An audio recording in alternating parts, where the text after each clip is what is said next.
మొహర్రం వేడుక కాదు, త్యాగానికి ప్రతీక.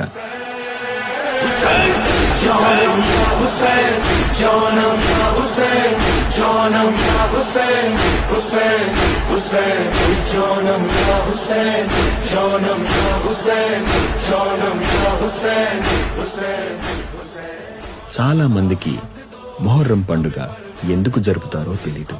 అందుకే మొహర్రం శుభాకాంక్షలు అని చెప్తుంటారు. శత్రువులతో పోరాడి ప్రాణాలు అర్పించిన ముస్లిం వీరుల త్యాగానికి ప్రతీకగా మొహర్రం పండుగను జరుపుతారు. చాలా మంది పీరీలంటే ఏంటో తెలుసుకోవాలనుకుంటారు. నిజానికి పీరీలంటే ముస్లిం త్యాగమూర్తుల జ్ఞాపకంగా భావించే జెండాలు. వీటినే దట్టీలు అని కూడా అంటారు.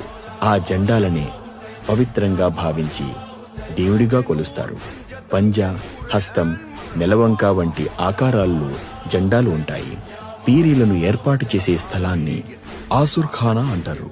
కొన్ని ప్రాంతాల్లో పీర్ల కొట్టం అని కూడా అంటారు. ఈ ఆసుర్ఖానా ముందు ఒక పెద్ద గుంత తవ్వి అందులో నిత్యం కట్టెలు కాలుస్తారు.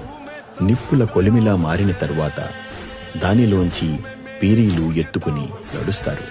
పరుగు పరుగున ఆవేశంతో పరుగెత్తుతూ నిప్పుల గుండం మధ్య నుంచి నడిచిపోతారు.